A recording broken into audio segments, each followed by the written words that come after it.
The Magic Path of Intuition. Florence Scovel Shinn. Contents. Lesson number 1. The Magic Faith of Intuition. Lesson number 2. How to wind yourself up financially. Lesson number 3. The Magic Path of Intuition. Lesson number 4. How to break up old thought forms. Lesson number 5. Health and happiness. Lesson number 6. Bringing your future into the now. Lesson number 7. The house that faith built. Lesson number 8.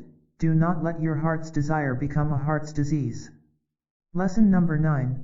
Innate intelligence, the great magician. Lesson number 10. All that the fourth dimension affords is yours. Lesson number 1. The magic faith of intuition. Prayer is telephoning to God, and intuition is God telephoning to you. True prayer means preparation. Having made your demands on the universal supply for any good thing, act immediately, as if you expected to receive it. Show active faith, thereby impressing the subconscious mind with expectancy. There was a lady who knew the law of preparation and purchased expensive magazines to give herself the feeling of opulence. Intuition told her to buy the magazines. One way to cultivate intuition is to say before sleeping, in the morning, I'll know just what to do. Ideas will ash before you begin to reason. Prayer is telephoning to God, and intuition is God telephoning to you. Intuition comes from your superconscious mind. It is God within. The subconscious is simply power without direction. What you feel deeply or say with feeling is impressed upon the subconscious and carried out in the minutest detail. It is your soul and must be restored. Impress the subconscious with the perfect ideas of the superconscious mind instead of the doubts and fears of the conscious mind. Do this by repeating an affirmation: stand still and see the power within me. Through following intuition, you often go for one thing and get another. From the superconscious, the realm of intuition, what you should know will be revealed to you. Become very quiet and make affirmations. You have no need for resentment, resistance, fear, worry, all forms of fighting, etc. The situation you resent will be wiped out. Stand still. Keep your poise, and the power within will fight your battle. Anger and resentment blur vision and often affect eyesight, as well as prevent you from following your intuitive leads. For example, you met a friend on the street and you said gaily, "Aren't we having wonderful weather?"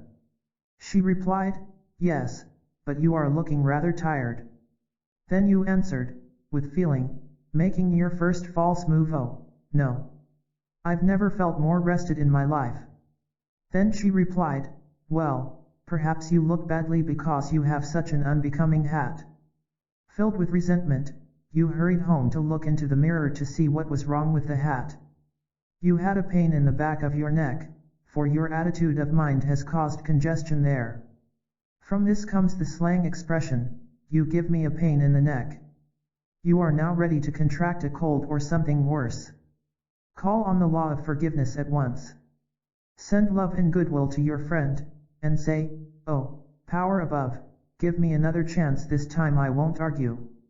I'll be non-resistant, loving, and kind." Now you have neutralized the congestion and the ensuing ills. The next time you meet your friend, you are filled with goodwill, and you really do not care whether she likes your hat or not. You say, "What a lovely day." And she will reply, "How well you look. Where did you get that cute hat?" There is no emotional response to a situation. You have nished with it, otherwise, you have the same experience over and over again. Poise is the pearl of great price. The game of life is a game of boomerangs.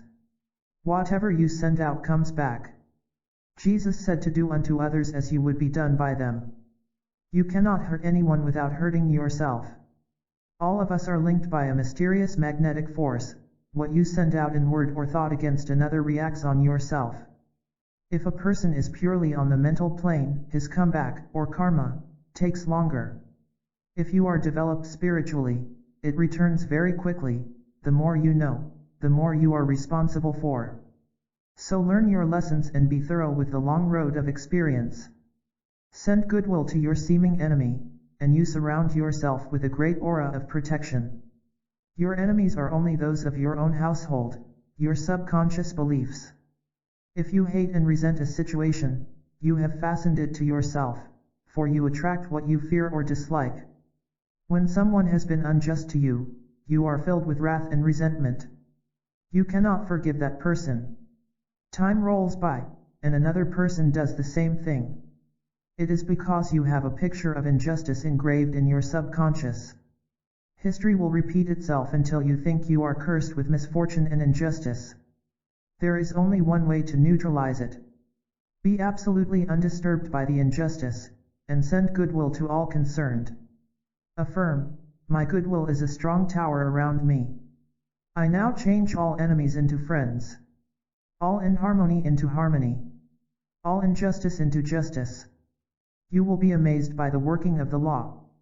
One of my students brought harmony out of chaos in her business affairs by using the above statement. As the alchemists of old transmuted all base metals into gold, you have the power to change all evil into good. Therefore I tell you, whatever you ask for in prayer, believe that you have received it, and it will be yours. Mark 11:24. Lesson number 2. How to wind yourself up financially. Gratitude is the law of increase, and complaint is the law of decrease. The material attitude toward money is to trust in your salary, your income, and your investments, which can shrink overnight. The spiritual attitude is to trust in God for your supply, to keep your possessions, and always realize they are God in manifestation. If one door closes, immediately, another door opens. Money is a symbol of freedom and is part of the divine plan. There is an invisible supply for you to draw upon. It is the bank of the imagination. In demonstrating prosperity, or other blessings, first speak your word. Affirm this statement, God is my supply, and big, happy financial surprises now come to me. Do something to show your faith. Faith without works is dead. Buy a new bag or wallet, saying, this is my magic purse to hold the money the universe sends me. It gives you a feeling of prosperity and expectancy. Now get a new fountain pen and say, this is a magic pen for endorsing. Give away old clothes that make you feel poor. They will drag you down.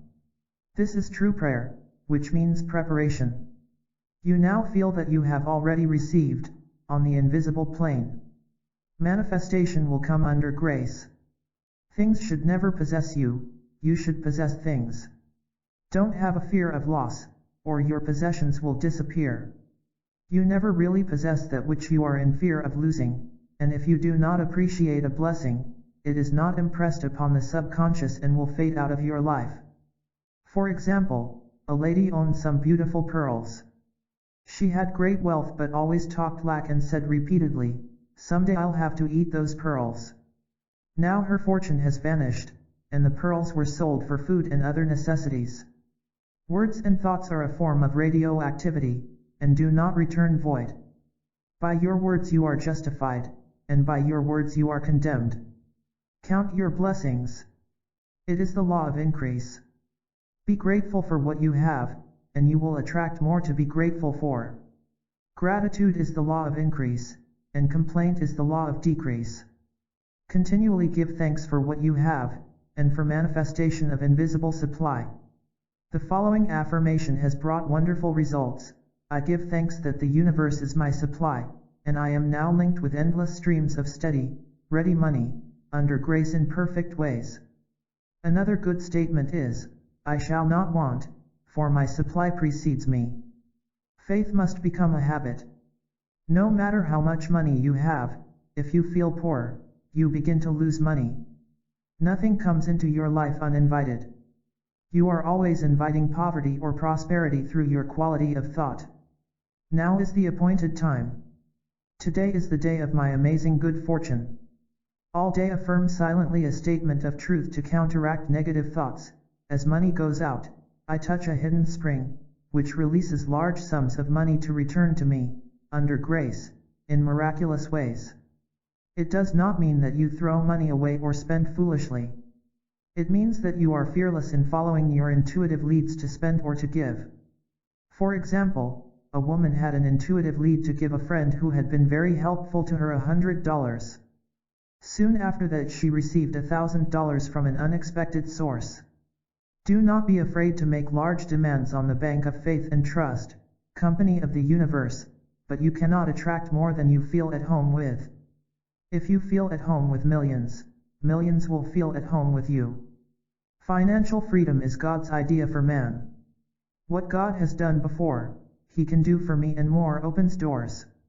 Do not look back and hash over hard times, or you'll be drawn back into these conditions. Give thanks for the dawn of a new day. You must be immune to all discouragement and adverse appearances. Affirm, the tide has turned to stay, for the universe has right of way. So shall thy barns be filled with plenty. Proverbs 3:10. Lesson number 3. The magic path of intuition. What you see with your inner eye you meet sooner or later on the external. Awaken, you that sleep. All that you desire or require is already on your pathway, but you must be wide awake to your good to bring it into manifestation. Affirm, the power within sweeps out of my mind, body, and affairs everything not divinely planned, and puts my house in order, now and forevermore. The word sweeps gives you a picture of action. This spiritual broom sweeps out all belief in lack, loss, failure, resentment, inharmony, sadness, etc. You are asleep to your good while these negative thoughts clutter your mental house. You resent someone, thereby giving that person power to harm you. You feel you are a failure, therefore missing your opportunity for brilliant success. You are overwhelmed with a feeling of loss, and that friends and prosperity have gone from your life. You are still asleep in the dream of opposites.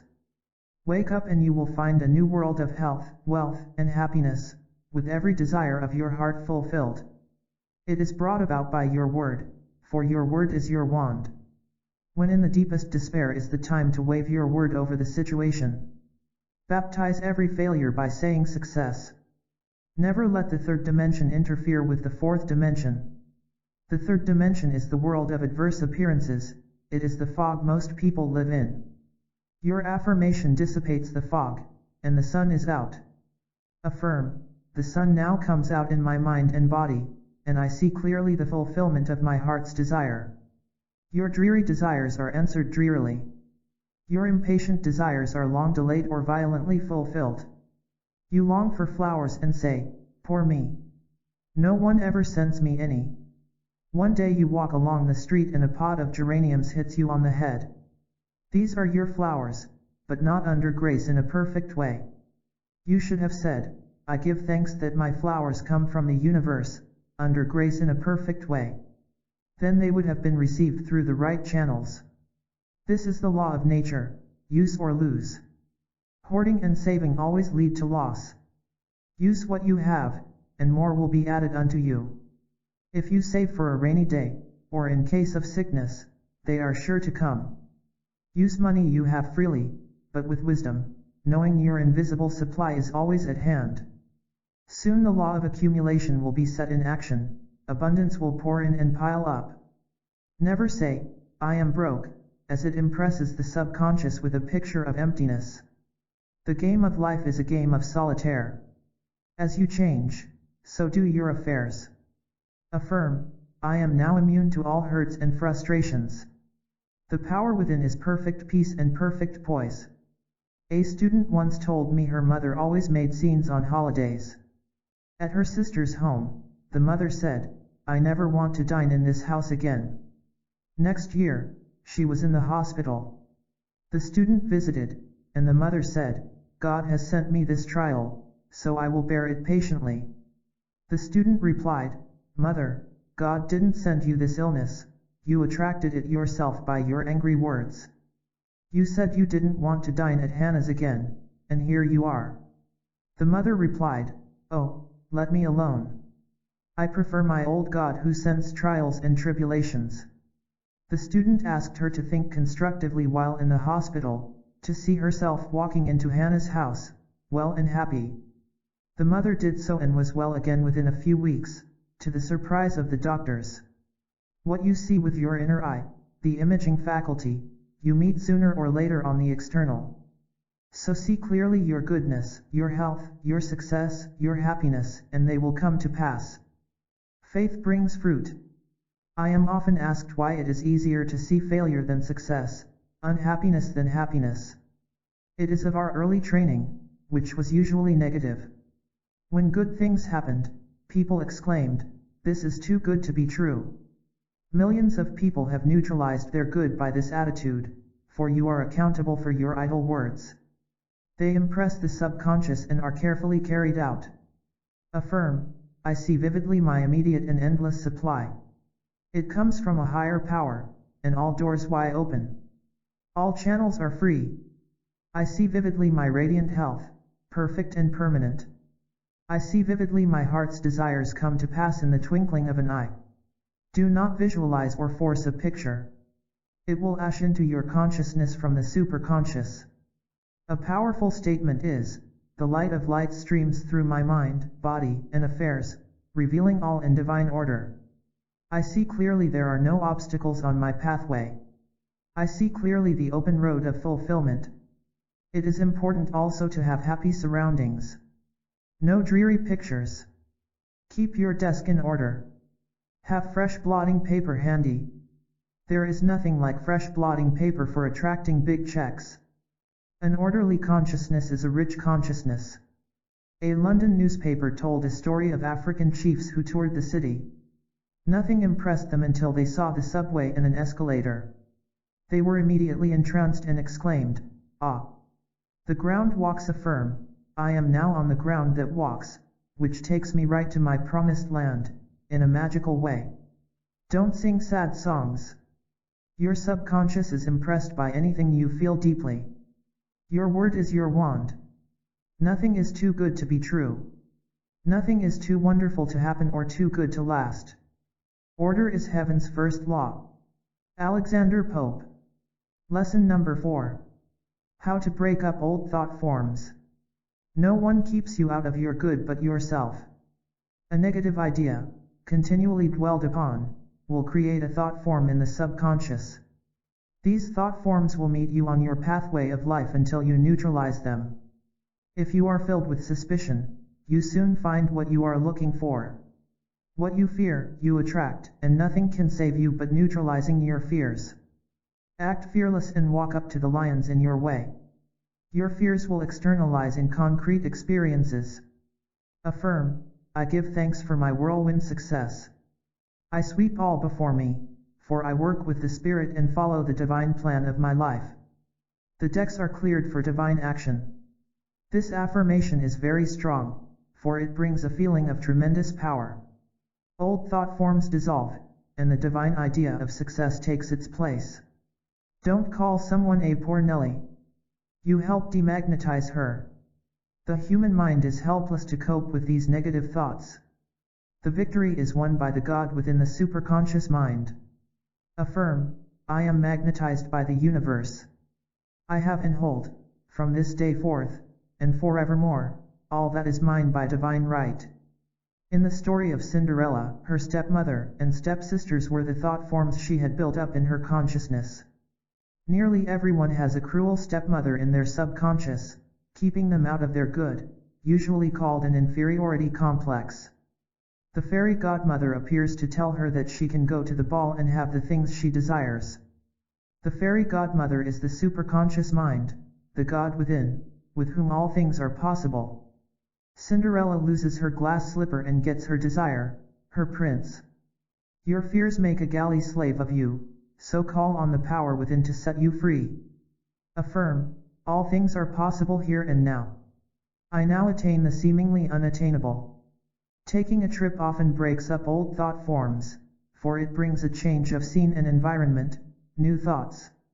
People travel many miles to take a cure of some kind and return as a different person.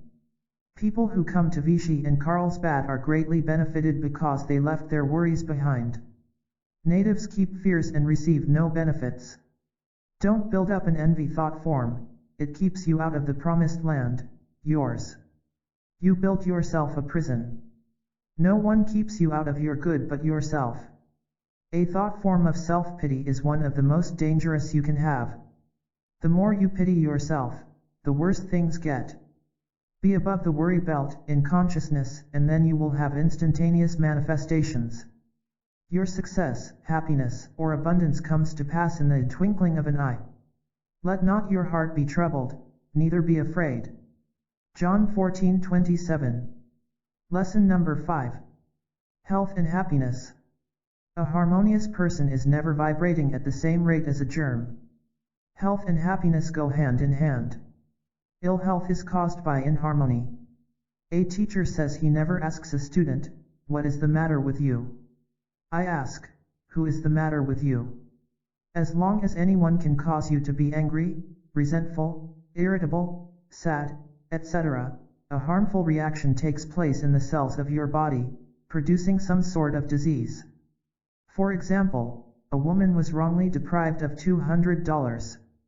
I told her to bless the person responsible, be undisturbed, and draw the $200 from the universal supply, for if one door shuts, another door opens. She said she couldn't, and from these negative thoughts came a trial of ills. She wondered why had she attracted the situation. I replied, "But you have always held an iron grip on money. You counted every penny, and saved and economized when you had the intuitive lead to spend or give. Saving is a good idea, but it can't be done, for you are violating the law of use. Then comes karmic reactions, and you have a landslide of loss, wiping out the money you should have kept in circulation. Often a landslide of loss comes through violating intuition. Lack and loss affect the health, such as with financial headaches. Continual criticism and fault-finding produce acid deposits in the blood, which causes rheumatism. Hate and resentment generate a poison in the system that produces disease. A chemical change is produced in a person's body by suddenly changing from despair to joy. Fear and despair produce congestion and disease, while joy releases the proper circulation and health is regained. Now is the appointed time. Today is the day of amazing prosperity. This affirmation would bring an immediate change in world affairs. Life and death are in the power of the tongue, as is success or failure and lack or abundance, for words and thoughts are a form of radioactivity. Man must learn to draw from the universal supply for everything. This will do away with all poverty and limitation, which are states of mind. We live in a great sea of magnetic force called mind stuff, which continually takes the form of man's desires. The body can be remolded by treatment, which is clear vision and an affirmation. I once told a patient to see herself bathed in the dazzling white light of the Spirit, which dissolves everything not divinely planned. See yourself bathed in the dazzling light of lights daily, and age will not register in the cells of your body. Don't be dejected and sad, for the joy of the Lord is your strength. Joy brings new strength, vigor, and vitality. Worry and fear tear down the cells of the body. Many healthy people have become nervous wrecks from losing money, their hair turning prematurely gray within a short time. People who have knowledge of spiritual truth come through big financial losses, looking and feeling as if always on the crest of the wave. Being undisturbed by the appearance of loss, the money was restored. For example, a woman came to me who had lost $30,000 when an investor used the money for himself. The lawyer told her she would never recover it. I told her to bless the man and forgive him, but claim the $30,000 from the abundance of spheres. If one door shuts, another would open. I added, never feel sorry for yourself, and do everything you can to keep feeling rich. She did. Friends who met her on the street said, "We don't have to ask you how you are. You look like $1 million." In a few months the miracle happened, the money was refunded. She had kept herself vibrating to success and prosperity, it could not help coming to her. A person who is low-spirited or inharmonious will contract a cold, a happy, fearless person will be immune to germs. For example, a woman goes out in cold weather in evening clothes, lightly clad, but is quite comfortable, for she feels she is looking well and is filled with anticipation for a happy evening. If the same woman is dressed in an unbecoming gown or in a bad humor, she will come back complaining of a cold and discomfort and have a cough the next day. A harmonious person is never vibrating at the same rate as a germ. Fear and resentment affect eyesight, and stubbornness and strong personal will affect hearing. If you are feeling bored, discouraged, or listless, do something to wind yourself up, which means changing your vibration, and repeat an affirmation continually. A wonderful joy is on its way, and this wonderful joy comes to stay. A person with a torpid liver is always blue and depressed. He thinks it is the liver that gives him this negative attitude of mind, but it is quite the reverse, for he is the matter with his liver. What affects the liver is condemnation, too much discrimination, fault-finding, caution, sorrow, vain regrets, and jealousy. You ask, why shouldn't a person be discriminating and cautious? If ruled by discrimination and caution, you are not listening to your intuitive lead, which often sends you in a direction your reasoning mind rebels against. The liver is a very sensitive organ and is quickly affected by wrong thinking. The ancients, for that reason, name it the liver, meaning the place you live. Anger, fear, cruel thoughts, etc., affect the heart. A good statement to use is the following: the light of light streams through my mind, body, and affairs, revealing all in divine order. My heart is a happy heart, a fearless heart, a forgiving heart, a kind heart, in its right place, doing its right work. Skin diseases are caused by mental irritation. Someone has gotten under your skin. Often instantaneous healings take place in this way, by a sudden realization of the truth. Your body, in reality, is a spiritual body, incorruptible and indestructible, timeless and tireless, birthless and deathless. When all negative thinking is wiped out, you will be enveloped by your light body, and sorrow and sighing will have passed away and death itself overcome. Don't be dejected and sad, for the joy of the Lord is your strength. Nehemiah 8:10. Lesson number 6. Bringing your future into the now. You must live fully in the now to make your dreams come true. Time and space are but a dream.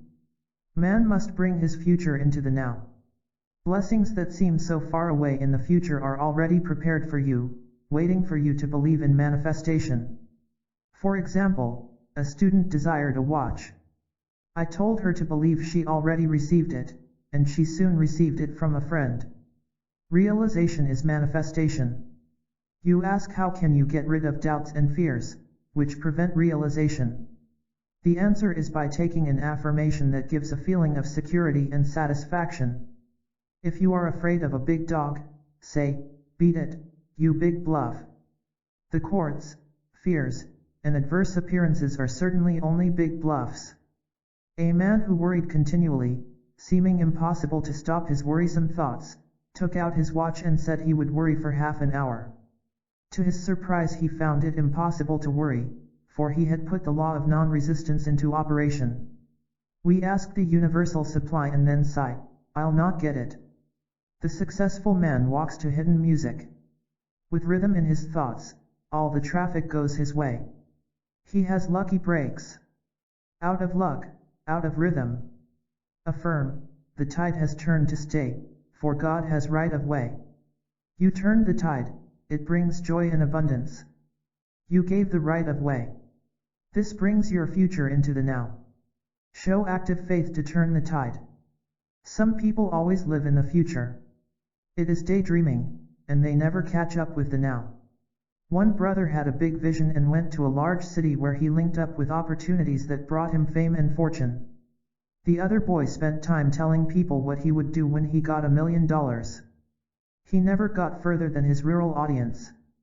You must live fully in the now to make your dreams come true, but always be sure that you are dreaming according to the divine plan. There is a divine design of your life in your subconscious mind, so unless the divine dreams the dream, they labor in vain who dream it. Affirm, let the divine design of my life ash into my conscious mind. Let me see clearly the perfect plan. The conscious mind must be redeemed from its wrong thinking by giving it the right ideas to work from the superconscious. You may desire something that is not in the divine plan, and you find you are continually blocked in its manifestation, or if you attain it, it brings only unhappiness and misfortune. Health, wealth, love, and perfect self-expression are the square of life and are for each individual, but the way of manifestation belongs to the great designer. For example, the store sends 2 sweaters instead of the particular one the customer ordered. She picked one she had not at first selected and liked this one much better. After that she gladly left the selection of everything in life to infinite intelligence. The universal power is in my ship. I now sail fearlessly in unknown seas. Many people are afraid of new undertakings. They are panic-stricken by the idea of doing something different, even though old conditions are unbearable. Sail joyously in unknown seas, arrive in your promised land. People wear out doing the same things every day. Have some interesting recreation to use a new set of brain cells.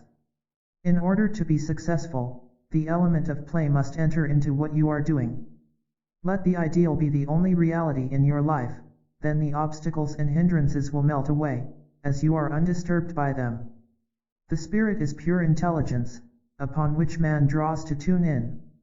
Do not limit yourself to a one-station radio of life. Tune in with infinite intelligence.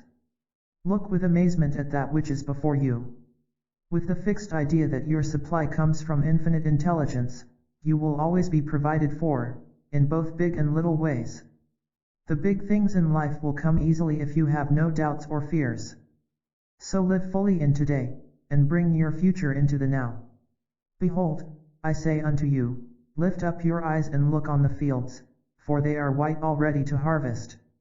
Lesson number 7. The house that faith built. Faith is simply knowing that God can do it.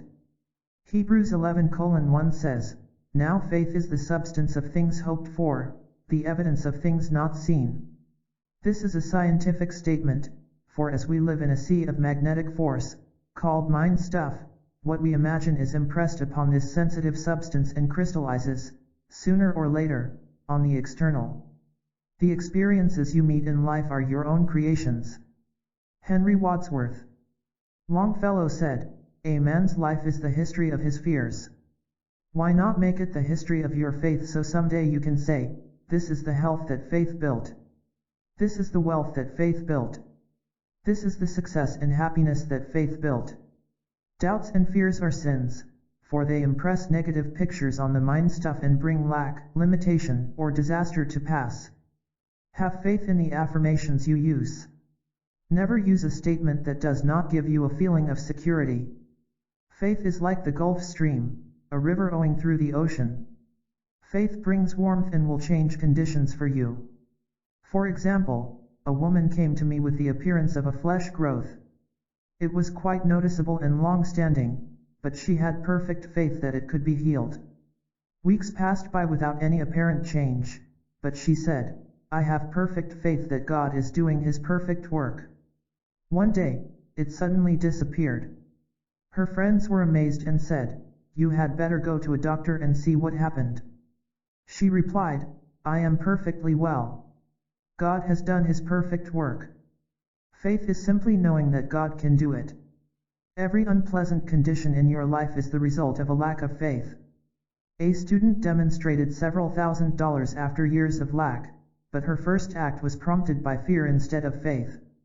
I bought a lot of shoes in case I should be without money again. Her motive was wrong.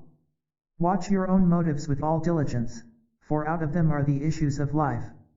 If her motive had been simply a desire for plenty of shoes, it would have been constructive. But it was really a preparation for loss, so she soon had lots of shoes but no money. Many people keep back their demonstrations by fretting because of evildoers. Someone is mean, someone is unjust or cruel. Resentment is a violation of the law of love, goodwill, and is a barrier to your desires. Trust in the Lord and do good means to never doubt the power of God.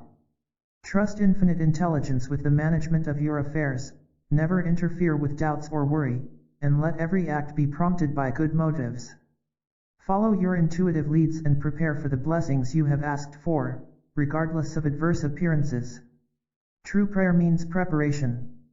For example, a lady wanted a radio, made a place for it in the corner, and kept the spot dusted. If your demonstration lags, you haven't dusted it. The explorer and adventurer in you will see you through. It is your divine self, the superconscious, which knows no defeat or failure. With fearless faith, mountains are removed from your subconscious, therefore, they disappear in the external. The lions on your pathway will be powerless to harm you when you turn to the universal power for protection and send goodwill to the lions. You can never receive what you cannot see yourself receiving, for everything comes through you, not to you. An athlete said he was working on his broad jump, he was lying there, seeing a win. A person with a success consciousness is someone who doesn't know he is a failure, even when he fails. His vision of success is strong, he is unmoved by adverse conditions. Keep yourself wound up. Activate faith. Affirm, I am wide awake to my good. I never miss a trick. We have often heard people say that certain things are bad for our health, but we have never heard them say that certain things are bad for wealth. Broken chairs, untidiness, disorder, etc., are bad for wealth, for they keep us in a poor vibration. A man told me he had put his life in order by straightening out his desk. He threw out old letters, pieces of twine, and faded ink-filled blotters, and pigeonholed the papers he wanted and were important. Conditions on the external changed. A new world of order and prosperity opened for him. As you change in consciousness, all the conditions about you change. Do not neglect the day of small things, for little beginnings have big endings. According to your faith be it done unto you. Matthew 9:29. Lesson number 8. Do not let your heart's desire become a heart's disease. Every test is a process of purification. Many people do not receive their heart's desire because they desire it too intensely. They are longing for it instead of feeling they have already received it. If you believed that before you called, you were answered, then you would be quite free from worry and anxiety, and live joyfully in the moment. When you can be happy with or without your heart's desire, it will suddenly appear, for your ship will come in over a don't care sea. Be happy, and something will happen. Feel rich, and riches will manifest on the external. All suffering is a spiritual alarm clock. You have been asleep about something.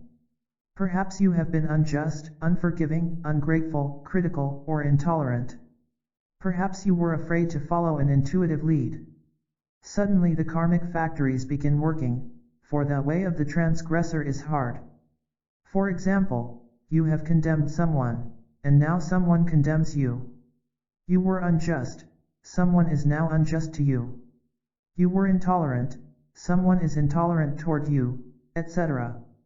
You are now awake, and instead of blaming people or circumstances for your unhappiness, you look back to see why you attracted the situation.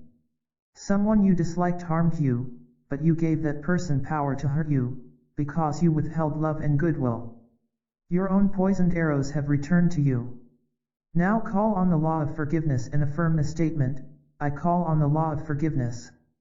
I am free from mistakes. I am under grace and not under karmic law. Forgive the person or persons who have harmed you, sending love and goodwill, saying, I forgive them. Then like a kaleidoscope, the whole situation changes, for love is the fulfilling of the law. Your seeming enemies are transmuted into friends and, consciously or unconsciously, serve the divine plan of your life. One learns tolerance through suffering. If your unhappy experiences make you bitter and resentful, you will attract more of the same variety. Make the most of your karmas so that the experiences will not be repeated. The fear of the law is the beginning of wisdom. I was in the toy department of a crowded shop one day, and a little boy was standing in front of a huge bear, which moved its head up and down and looked quite ferocious. A stranger leaned over and asked, "Little boy, aren't you afraid of that big bear?" He replied, "No, ma'am, bears don't bite good little boys."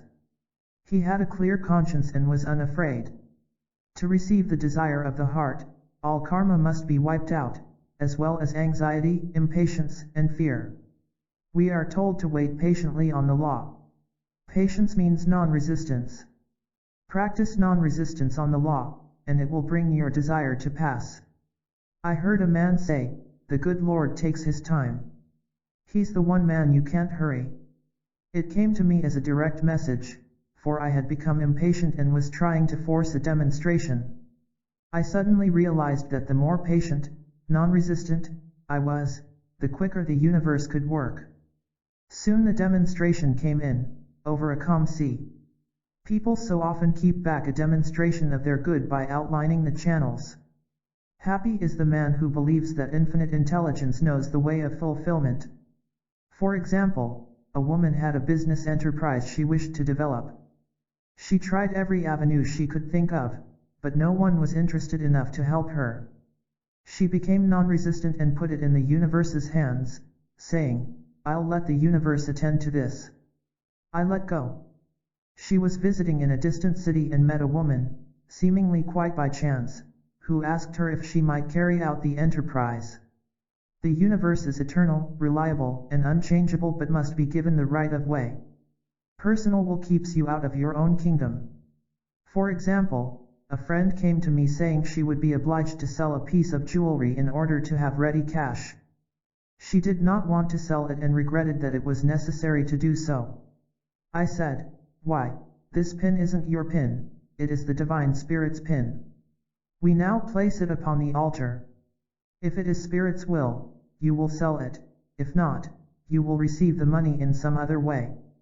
A few days later she telephoned and said, I didn't have to sell the pin.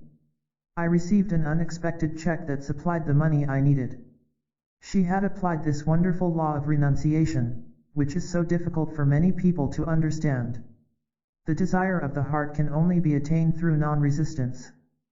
For example, one of my students said that the man she cared for was very cruel and indifferent. She was looking forward to spending New Year's Eve with him, when he suddenly announced that he had another engagement for the night. She was shedding tears of anger and resentment. I said, you are completely demagnetized, therefore, you are pushing your good away from you. When you see him, don't be angry and reproachful. Bless him and say that you wish him a happy evening. She did this, much to his surprise. He couldn't understand her change in attitude. The following day he called her on the telephone and asked if he might spend New Year's Eve with her. There was nothing more said about his former plans. At one of my meetings at the Unity Society, I gave the following treatment to dissolve all anger and resentment. The light of infinite intelligence streams through your consciousness, dissolving and dissipating all anger and resentment.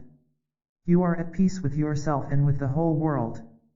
A woman told me, after the meeting, that she seems enveloped in a blazing light, which swept all discord from her consciousness, forever.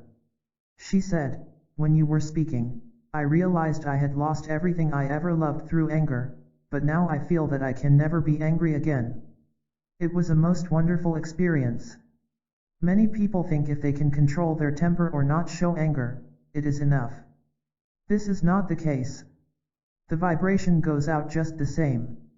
As long as you can be moved inwardly, there will be discord in your life. You must be cleansed to be free from anger and the effects of anger. Don't let appearances rock your boat. I had a patient who once said, I should have been mad, but I wasn't. I should have been afraid, but I wasn't. This showed spiritual growth. In your subconscious are the negative tidbits and beliefs impressed upon it from your many life experiences. Thus, it must be renewed by flooding it with the perfect ideas of the superconscious, your divine self. Love and goodwill to all is the goal. I knew a man who said, of course I love everybody, but there are a lot of people I don't like. I replied, no, you still have some spots of ill will in your consciousness, you will have to be sent back to the cleaners. Every test is a process of purification. When we are unmoved by them, we won't attract them. I have a friend who says that whenever she needs money, she takes a taxi cab to make herself feel rich. One stormy and slushy day, she had a definite lead to take a taxi. She told me, I argued with my rich heavenly Father and said, God, I would rather save the dollar and take the subway. So, I had my way and took the subway, but when I reached home, I found that I had lost $1. The most expensive thing you can do is to violate a hunch. If money is not used for the right purposes, it will go in some uninteresting or unhappy way. The minute you make your demand, Infinite Spirit knows the way of fulfillment. Only doubt, fear, or reasoning keeps away your good. Live fully in the wonderful now, with joyful expectance, knowing that God is the how, God is the when, and God is the where. You must answer each negative thought with a word of authority. If you entertain them or give them attention, the army of aliens will encamp in your consciousness. Your doubts and fears and resentments will settle down to stay, bringing a harvest of misfortune. A good affirmation is, as I am one with the all-powerful Spirit, I am one with my good, for Spirit is my good in immediate action. Your blessing is already there, waiting for you to believe it is possible to accomplish. Worry and fear will push it away from you. Sometimes a demonstration comes to pass through a counter-irritant. A student told me she had wanted a certain business enterprise to be a success. She agonized and fretted over it.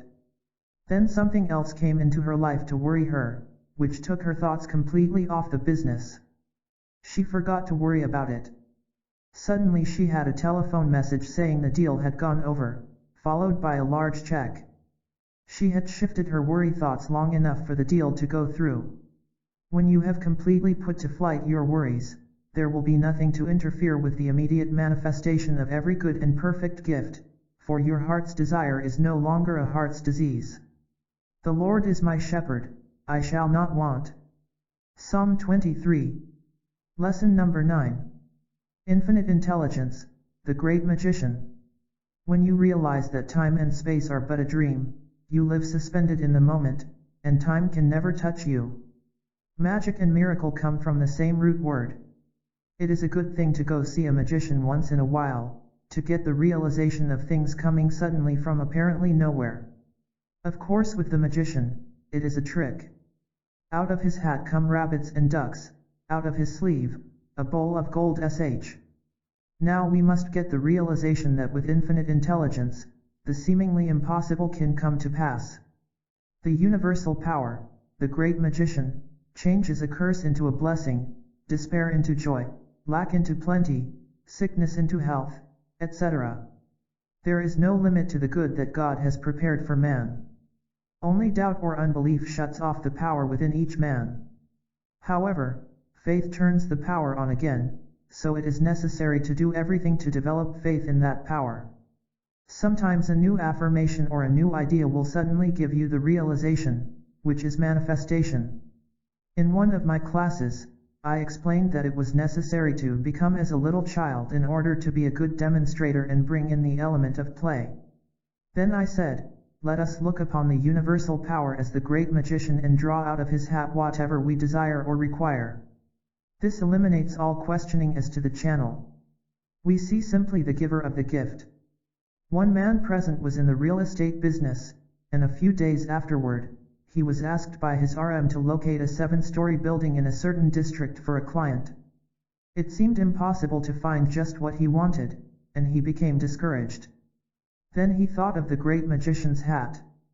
He closed his eyes and said, I now draw from the great magician's hat, the right 7-story building in the right location. Very soon after that, he walked into the building that was suitable in every way. Be wide awake to your good, and let every event of the day teach you something. For example, I had taken my watch to the jeweler's to be repaired, and after waiting a month it was returned, but lost 10 minutes a day. I felt a little annoyed. When putting it on my wrist, it fell out of my hand onto the hardwood floor. I was meek and non-resistant by this time, and exclaimed, I baptize it success. See the chapter called The Law of Non-Resistance in the Game of Life and How to Play It. I picked it up and it was still ticking, so I put it on and went out. The following day it was ticking away quite normally and, much to my surprise, kept perfect time. In falling it had become regulated. So if you have a bump of any kind, know you are being regulated, and you will come out of it much improved. The person who resists and resents will have to be regulated many times. Your supply is always with you, as it is prepared long beforehand. The following is a good statement, reveal to me the great magician's storehouse. I now use the field glasses of the Spirit. Make believe you have the spiritual field glasses, which bring faraway blessings very near. With these field glasses, you see avalanches of checks, bills, and currency. You see health, happiness, success, etc. Do not visualize. Let the divine ideas flash into your conscious mind. You are now linking with your invisible supply, which manifests on the external, through the consciousness of having received. Worry, doubt, and fear blur your spiritual field glasses. They must be continually cleaned with fresh inspiration and faith. Maybe a friend's faith in you will give you faith in yourself. There is always some way of being recharged, like a battery, and suddenly the divine plan will unfold right at your feet, for the ground you are on is harvest ground. All unhappiness comes from not being able to see clearly your good. So, if assailed by doubts and fears, do something immediately to show your faith. A woman came to me to speak the word for her perfect home.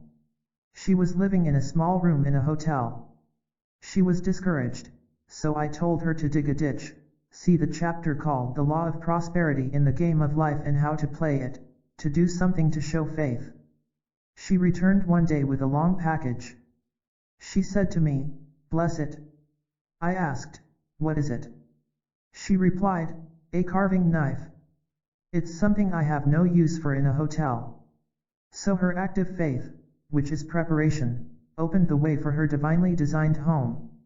Life is an arena where you prove infinite intelligence as your defense and your deliverance, and your immediate and endless supply of all good. If you say you are going to do a thing and then do not attend to it, it will be done for you violently when you least expect it. For example, I had a ribbon belt on a dress with long streamers that ended in tassels. One streamer, I thought, was too long, and I said repeatedly, "I must shorten that tassel." I never got around to it, as they say in the country, and one day I was climbing to the top seat of a bus, when I felt a jerk in a rib. I looked down and the tassel had been torn off, making it just the length I had intended to have it.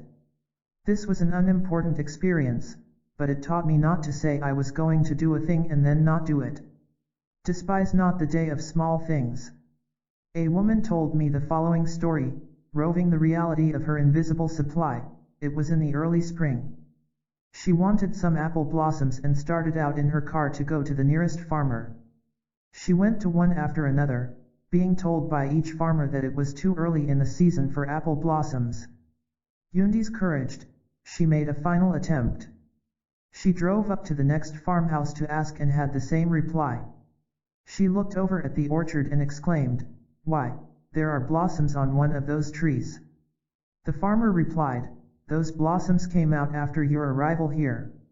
Trust in God, and the seemingly impossible will come to pass." I knew a man who at 60 was bankrupt, and at 76 was making $30,000 a year. He said his success came after he stopped worrying, which was after he was bankrupt. His new ships of success came in over an unworried sea. Time will register in your body and affairs so long as you believe in it. When you realize that time and space are but a dream, you live suspended in the moment, and time can never touch you. This is the consciousness of those who have become ascended masters. Jesus Christ said, "In the world of 3 dimensions ye shall have tribulation, but be of good cheer, for I have overcome the world." He had overcome the thought world of lack, limitation, and death itself and made the ascension. Jesus blessed the loaves and cheese, and immediately came the increase.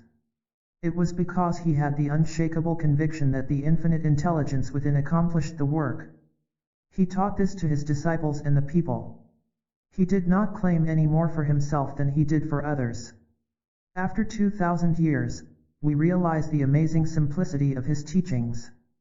I have often said that most people look too closely for their demonstrations, trying to force a channel or speculate upon the results of every move. There are 3 simple rules for taking every trick in the game of life: speak the word, follow your hunches, and dig your ditches. You will then be kept busy living with the wonderful now and won't limit the universe by looking to channels.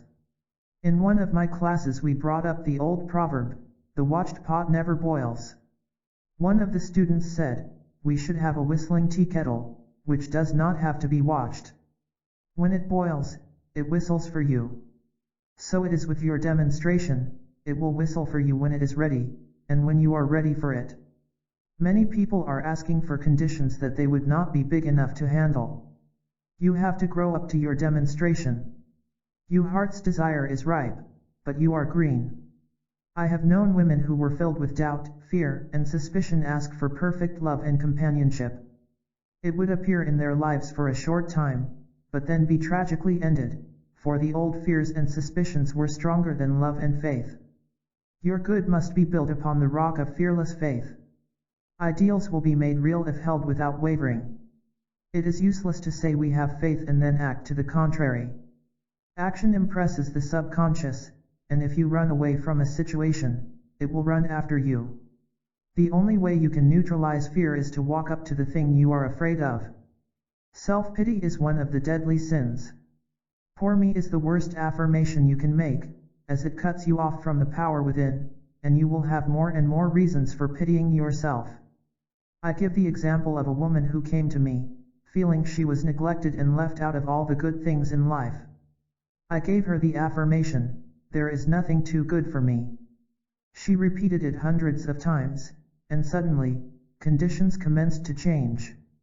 Kind and influential friends came into her life, and new opportunities for success and prosperity opened. Later she was given the desire of her heart, which was to go abroad and study music.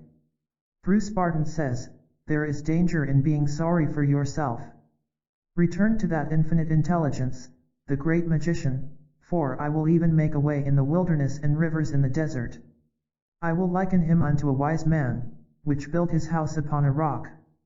Matthew 7:24. Lesson number 10. All that the fourth dimension affords is yours. You will obtain magic results when you really give this supreme intelligence the right of way. The fourth dimensional world is the world of perfect ideas. As these ideas are established in consciousness, they must come forth on the external, for your world is crystallized thought. Most people have crystallized wrong conditions, for they have served fear instead of faith. It takes a great stretch of the imagination to believe that life can be made perfect, free from all unhappy experiences. Then when you do believe it, it takes a great effort of will to keep on believing when all outward appearances are against you. Judge not by appearances. All miracles are founded upon this idea. We can change conditions only by not believing, or being undisturbed, by appearances. I said to a woman who was in great distress, "None of these appearances fools you." It gripped her consciousness, and the divine plan of her good won out. We can no longer have the faith of a peasant, we must have an understanding of faith. Through knowledge of spiritual law, we control conditions. While talking to a student who was confronted by a financial problem, I said, "Stand aside and let God do it." She replied, "That's all there is to it," and soon a new channel opened for her supply. Yes, that is all there is to it. Let God do it. After all your reading and studying of metaphysics and ancient philosophies, etc., you find that they are teaching you just one thing, to let God do it. Eastern philosophy says, "Let the warrior within you fight." Countless times this idea appears in all sacred writings. North American Indians believe that the Great Spirit is the source of their power. A woman who visited the Indians told me she had interviewed an Indian who had been running all day, carrying a message. She asked him if he did not feel fatigued. He replied, "Me no tired, big spirit in me runs." Trusting God must become a habit, and it often takes a long time to form this habit. I was inspired by reading about Omaha, the famous racehorse, in the paper. The article said, "Omaha has run a mile before he gets into his stride." I said at one of my meetings, "There are a lot of Omahas in this room. You have not yet got into your spiritual stride, but I see you all winning your race in the twinkling of an eye." Often discontent keeps you from getting into your stride. You are dissatisfied with yourself and conditions. You wish you were someone else. How wonderful to be a beautiful movie star, or an heiress of countless millions. On one of my trips to London, I saw advertised the wonderful title of a song. It was called I'm Tickled to Death I'm Me. The first start toward success is to be glad you are yourself, and know that the ground you are on is holy ground and that you expand into the divine plan of your life. In the divine plan, every righteous desire of the heart is satisfied. You are the leading lady in your life's scenario. You never take a back seat in the fourth dimension. The divine plan unfolds through following intuition. Claude Bragdon says, to live intuitively is to live fourth dimensionally. The magic path leads you out of the house of bondage and into your promised land. It is the path of destiny, where your failures are transmuted into successes and handicaps prove stepping stones. I heard the following story over the radio, which gives a wonderful example. A man who could neither read nor write tried to obtain the position of janitor in a public school. They refused him on account of his illiteracy, so a friend got him a position selling cigars. He became very successful, selling hundreds of cigars, and deposited the money in the bank with the aid of a friend who wrote the deposit slips. After a number of years, he found he had deposited $30,000 and decided to draw some out. The paying teller said, "Write a check for the amount you want to draw out." The man replied, "I can't read or write." The paying teller was amazed and exclaimed, "Good Lord, man! You have accumulated $30,000 without an education. Where would you have been if you had been able to read and write?" The man replied, "I would have been a janitor in public school No. 1. In Hyde Park Corner in London, people are permitted to mount soapboxes, collect an audience, and express their views on any subject, religious, political, or personal, saying just what they please regarding the reigning family, etc. The government thinks it is a good way to allow them to let off steam. In passing, I stopped to listen to a poor, forlorn individual who was yelling at the top of his voice, "There ain't no God, and I can prove it." I thought, you have never proved God, or you wouldn't be where you are. If I had had a copy of the game of life and how to play it with me, I would certainly have laid it on his soapbox with a blessing. We prove God by showing active faith, which puts to flight all adverse appearances. There is nothing left out in the fourth dimension. I have often been asked, if the infinite intelligence supplies all our needs, why is it necessary to pray for anything? I answered, because that is the law. Man must make the first move. You must press the button in order to turn on the electric light. Many people never make big demands on the universal supply. They think it is asking too much. One woman came to me and asked, "Is it wrong to ask for the things that you really want, or should you just ask for necessities?" I replied, "What are the things you really want?" She said, "Love and beauty." I replied, "If you desire them, they are necessities. When you have the fixed idea that there is only one power in the universe, all appearances of evil will disappear from your world. Trouble comes from a belief in duality, good and evil. In getting a demonstration, we must know that the infinite intelligence is the only power. Evil comes from man's vain imaginings. I was in a restaurant with a friend who spilled something on her dress. She was sure it would leave a stain. I said, "We will give it a treatment. Evil is unreal and leaves no stain." There was never the slightest stain left on the dress. You couldn't tell where the accident had happened. In the fourth dimension, evil has never been registered. It is only in your mind that man experiences loss, lack, failure, sickness, sorrow, etc. Often people go through life resenting and disliking some particular person, thereby keeping the unhappy situation alive and harmful to mind, body, and affairs. A woman came to me full of resentment toward her niece. Whatever her niece did irritated her. She said, "All I can think about is how badly my niece cleans her silver." It seemed a trivial matter, but it was reacting on her in the form of rheumatism. I said, "Send her love and goodwill, and don't give her any advice. Let infinite wisdom illumine and direct her." Much to her surprise, her niece gave the silver a wonderful shine and changed in many ways. You will obtain magic results when you really give this supreme intelligence the right of way. The tide has turned to stay, for God has right of way. I gave this affirmation when I was speaking in California.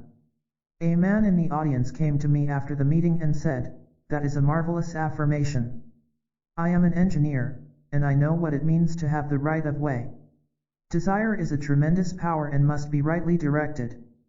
You may desire the wrong things and conditions, so to give the supreme intelligence right of you, you must say, I desire only that which God desires through me. The wrong desire will fade out and be replaced by the right aspirations. As you look back, you will say, thank heaven I didn't get the things I desired so much when I was 18, or I wish I hadn't gotten the things I wanted at 22.